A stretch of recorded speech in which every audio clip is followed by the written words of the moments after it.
जय हिंद दोस्तों। सबसे पहले तो मैं समस्त बिहारवासी को बिहार दिवस की हार्दिक हार्दिक शुभकामनाएं देता हूं और जो भी मेरा ये वीडियो देख रहा है उन सभी को तहदिल से बिहार दिवस की हार्दिक शुभकामनाएं और भगवान से हमेशा स्वस्थ रहने की कामना करता हूं। बात रहा बिहार की, हमारा स्वर्णिम इतिहास की, तो हमारा बिहार आज बिहार नाम बन के सिर्फ रह गया है। हमारा जो प्राचीन बिहार था, जिसकी गाथाएं पूरी दुनिया गाया करता था, वो बिहार एक बीमारू राज्य बनकर रह गया है।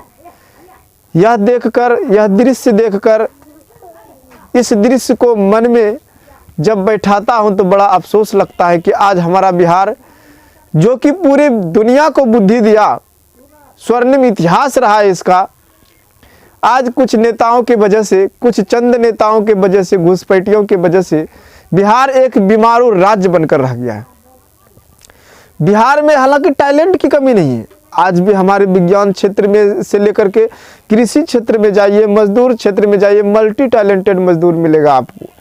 एक से एक बढ़कर किसान मिलेगा, एक से एक दिग्गज स्टूडेंट मिलेगा। आज भी हमारे बिहार में आईएएस अधिकारियों की खान कहा जाता है कि बिहार, आईएएस अधिकारी की खान बिहार को कहा जाता है। बड़े बड़े पोस्ट पर बिहारी हमारा सर्वजनीय है। चाहे फिल्म सिटी से लेकर के हमारे नॉर्मली जो एक कलाकार हो, फिल्म सिटी से लेकर के हमारे मजदूर तक, विज्ञान क्षेत्र तक, सारे जगह पर चमल रहा है। यहाँ तक कि इंटरनेशनल ओलंपिक तक में बिहारियों का बोलबाला बना रहा है। लेकिन अगर जब इसकी इकोनॉमी की बात किया जाए, हमारे बिहार की इकोनॉमी इतना ही दयनीय हो चुका है। हालांकि ये दिवस हम लोग जो मनाते, बड़े धूमधाम से मनाते, चलिए अच्छी बात है। मैं सपोर्ट करता हूँ कि आप लोग बिहार दिवस मनाइए, लेकिन बिहार दिवस में मनाइएगा क्या? हम लोग दिवाली या होली का पर्व इसलिए मनाते हैं ताकि कुछ ना कुछ खुशियों का माहौल होता है, हम लोग खुश होते हैं, इसीलिए तो पर्व त्यौहार मनाया जाता है। बट बिहार दिवस के शुभ अवसर पर हम लोग जो 22 मार्च को बिहार दिवस मनाते हैं, तो क्यों मनाते हैं? बिहार का डेवलपमेंट कहाँ डेवलपमेंट हो रहा है? कोई तो थोड़ा सा भी तो बताइए कि नहीं, हमको लोग को बड़े धूमधाम से बिहार दिवस मनाना है। आज हमारा बिहार पूरे हिमालय पे जाके झंडा लहरा दिया या पूरे दुनिया में जाके परचम लहराया है भाई, लहराया था, है नहीं? अभी का माहौल जो देखिएगा, यहाँ की आधारभूत संरचना की हम बात करते हैं, बिजली से लेकर सड़क की बात करते हैं, और गरीब भूखे मर रहे हैं हमारे यहाँ। यहाँ पे क्या हो रहा है? जनगणना हो रहा है, जातिवाद जनगणना हो रहा है, जातिवाद की लहर दौड़ पड़ी है। सोचिए, यही बिहार है जो कि एशिया के सबसे बड़ी बड़ी चीनी मिल हुआ करता था, और हमारा आज यही बिहार है। अगर जब बात किया जाए ज्ञान का, तो आज गमछा देख कर, ये अंगोछा देख कर बोल जाता है कि बिहारी है, इसको मारो सालो, इसको भगाओ। और यही बिहार है कि पूरे विश्व में नालंदा विश्वविद्यालय से यूनिवर्सिटी को खोल के, कॉलेज को खोल के, और पूरे विश्व को ज्ञान देने का काम किया है। ये गौतम बुद्ध तक यहाँ से ज्ञान प्राप्त करके पूरे विश्व को अपना बौद्ध धर्म का प्रचार किया है, अपने भारत का प्रचार किया और भारत का परचम लहराया है। सोचिए, गौतम बुद्ध जैसे इसी बिहार से, इसी गया जिला से। यही सोचिए कि ये बिहार नालंदा विश्वविद्यालय, जहाँ इंग्लैंड वगैरह सब में एक स्कूल नहीं हुआ करता था, उस टाइम 1815-14 ईस्वी में हम लोग के यहाँ 3-3 लाख हमारे यहाँ पे पाठशालाएं हुआ करता था, गुरुकुल हुआ करता था। लेकिन आज कुछ चंद नेताओं ने इसका ये हाल कर दिया है कि बिहार सिर्फ एक बीमारू राज्य बनकर रह गया, बीमारू नाम बन के रह गया। यहाँ टैलेंट की कमी नहीं, एक से एक युवा है, लेकिन आज क्या है? युवा बेरोजगार है।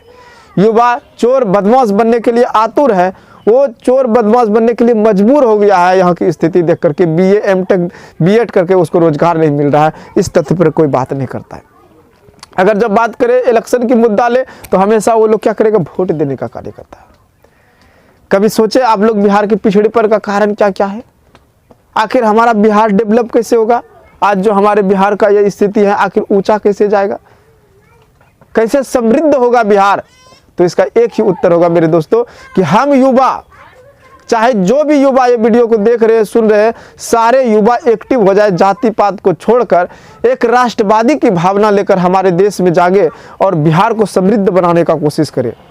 अन्यथा यह बिहार इसी प्रकार से बीमारू राज्य बनकर रह जाएगा। और अंगूठा छाप, जो चंद अंगूठा छाप है, जिसकी डिग्री का कोई इज्जत नहीं है, कोई फालूदा नहीं है, वैसे व्यक्ति हम युवाओं पर राज करेगा, वैसे व्यक्ति हम युवाओं पर राज करेगा और हम लोग क्या करेंगे, उस अंगूठा छाप व्यक्ति का तलवा चाटते रह जाएंगे। इसलिए हम सभी युवाओं से एक नम्र निवेदन मेरा है कि जाति पात छोड़कर, जात धर्म सब बगल में रखकर पहले हम लोग को बिहार की स्थिति को सुधारना है। चाहे प्रशासनिक क्षेत्र हो, चाहे हमारा राजनीतिक पॉलिटिकल क्षेत्र हो, सभी क्षेत्र में जाकर के अपना परचम लहराना है। नहीं तो ये जो चंद मूर्ख लोग हैं, हम लोग पूरे बिहार पर कब्जा करके और हम लोग को हमेशा जातिवाद के नाम पर लड़ाते रहेंगे। इसलिए युवा जगने का अभी समय है, आप लोग जगिए। सोचिए कि आज हमारा अगर जहाँ पॉपुलेशन की बात किया जाए, करोड़ों 15-16 करोड़ तक चल गया है, लेकिन अगर जब बात किया जाए यहाँ एक कंपनी उद्योग फैक्ट्री के बारे में, एक भी फैक्ट्री का नहीं है। ट्रांसपोर्ट का कोई साधन नहीं है। मूल रूप से हम लोग कृषिजन्य भूमि निभाते हैं, वो भी कैसा कृषि, हम लोग सिर्फ क्या करते, कृषि आत्मनिर्भर है ना। ऐसा भी कृषि नहीं कर पाते, पंजाब हरियाणा के जैसा कृषि नहीं कर पाते, हम लोग डेवलप नहीं कर पाते। हम लोग सिर्फ पेट भरने के लिए भी कृषि कर पाते हैं और यहाँ का नेता और युवा दिन प्रतिदिन हम लोग पे हावी होते जा रहा है। अभी भी समय है, जितने भी हमारे देश के पढ़े लिखे नौजवान हैं, जो समृद्ध हैं, जो समझते हैं, चाहे वो बुजुर्ग हो, तो आप लोग जातिवाद के नाम पर मत कीजिए और एक ऐसा स्वतंत्र बिहार की घोषणा कीजिए जो बिहार हमारा पूरे विश्व में परचम लहराया। चाहे जाके वैज्ञानिक क्षेत्र हो, कृषि क्षेत्र हो, चाहे वह हमारा युवा जो है कोई भी क्षेत्र हो, IAS अधिकारी का क्षेत्र हो, कोई भी क्षेत्र हो, उस क्षेत्र में परचम लहराया। उसी प्रकार से आज हमारा युवा फिर से बिहार का नाम रोशन करे, बिहार को ऊपर तक पहुंचाए, जो कि हमारे बिहार में आज भी देखिए 90% अगर जहाँ हमारी बात किया जाए, गरीब मजदूर दूसरे राज्य में काम करने जाता। क्यों करने जाता? उसका एकमात्र रीज़न होता है कि हमारे यहाँ कंपनी नहीं है, फैक्ट्री नहीं है, इसी के वजह से नहीं जाता है। उसको गाले दिया जाता है वहाँ पर, उसको नाम के, उसको रोजगार के नाम पर धमकाया जाता है। जहाँ पे 10 घंटा 8 घंटे की ड्यूटी होता है, 12-12 18-18 घंटे ड्यूटी करवाया जाता है, उसका शोषण किया जाता है। और तो और हमारा देश का जो सरकार है, हमारे राज्य का जो सरकार है, वो भी कुछ नहीं कर पाते हैं। माना कि हम रोजगार हम लोग नहीं दे सकते, सरकारी जॉब उतना बजट नहीं है, लेकिन हम लोग के पास इतना तो जरूर है कि हम लोग कम से कम कोई बिजनेस का स्रोत खोले। हमारे बिहार में IAS अधिकारी नहीं है, हमारे बिहार में भी बहुत बड़े बड़े पहुँचे हुए पद पर जॉब कर रहा है। कोई तकनीक ढूंढना चाहिए, उसको भी कुछ ना कुछ तरीका ढूंढना चाहिए ताकि हमारा बिहार डेवलप हो सके। लेकिन अब कुछ नहीं प्यारे दोस्तों, अब हम लोग जितने भी युवा हैं सब सजग होइए, जागरूक होइए और जितने भी हम लोग पे बहुत वर्षों से राज किया, सबको हटाकर एक समृद्ध राज को घोषित करेंगे। एक कंपनी बनाने की हम लोग शुरुआत करवाएंगे, इस पर आंदोलन करेंगे। और जितने भी हम लोग अभी गरीबी की स्थिति इतनी है कि लोग दर दर भटकते जा रहे हैं। पढ़े लिखे MA BA किए हुए उसका कोई पता ही नहीं है, उस रोजगार पर मुद्दा होना चाहिए। लेकिन इसीलिए हम इसलिए बोले कि सब बिहार दिवस मना रहा था, तो हम सोचे कि बिहार दिवस क्यों मनाएं। मेरा मेन तथ्य था इस वीडियो का बनाने का कि आखिर लोग बिहार दिवस मना रहे, बड़ी खुशी का माहौल तब ना होगा जी जब बिहार में सुख समृद्धि होगा। आज हमारा बिहार प्रतिदिन बिगड़ते जा रहा है। अब कारण की अगर जब बात किया जाए बिहार के पिछड़ेपन का कारण, तो सबसे पहले यहाँ कुशल प्रशासन का अभाव है। क्यों ऐसी क्यों स्थिति है कि कुशल प्रशासन नहीं है? कुशल प्रशासन का भी अभाव है हमारे यहाँ। घूसखोर राजनेता, कुशल प्रशासन तो मानोगे ऐसे कि हाथ का मैल हो गया है। घूसखोर नेता आज गरीबों के हित के लिए अगर जब 50 रुपये आता है तो उसको 1 रुपये भी मिलना मुश्किल हो जाता है। सारे के सारे सत्ता की तरह, जैसे संघ सरकार में व्यवस्था बटी हुई रहती है, उसी प्रकार से उसको क्या कर रहा है, उसको खा जा रहा है। ऐसी स्थिति है। इंदिरा आवास आता नहीं 20,000 पहले को, बाथरूम आया नहीं 5,000 पहले को। यह स्थिति हमारे बिहार का है। इसीलिए अब जगने की बारी है। अब देखिए आधारभूत संरचना का बात करें तो दूसरा है आधारभूत संरचना का अभाव। आधारभूत संरचना का अभाव। आधारभूत संरचना का अभाव। आज ना तो सही से बिजली है बिहार में, ना ही सड़कें हैं, सड़क में रोड है, रोड में सड़क है, कुछ पता नहीं चल रहा है। उसके बाद कृषि पर आधारित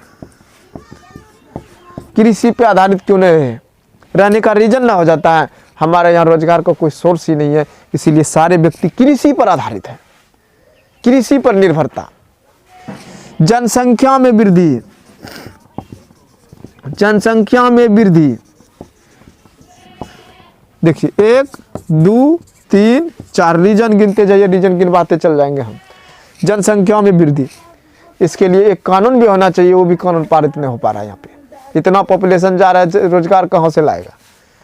तो हम लोग को ये भी सोचना चाहिए, जनसंख्या नियंत्रण कानून बिल को पास होना चाहिए हमारे बिहार में। जनसंख्या में वृद्धि, ये हमारी यहाँ की स्थिति है। बहुत सारे ऐसे कारण हैं, कुशल प्रशासन का अभाव, आधारभूत संरचना, कृषि पर निर्भरता, जनसंख्या में वृद्धि, ये सारे के सारे बिहार के पिछड़ेपन का कारण है।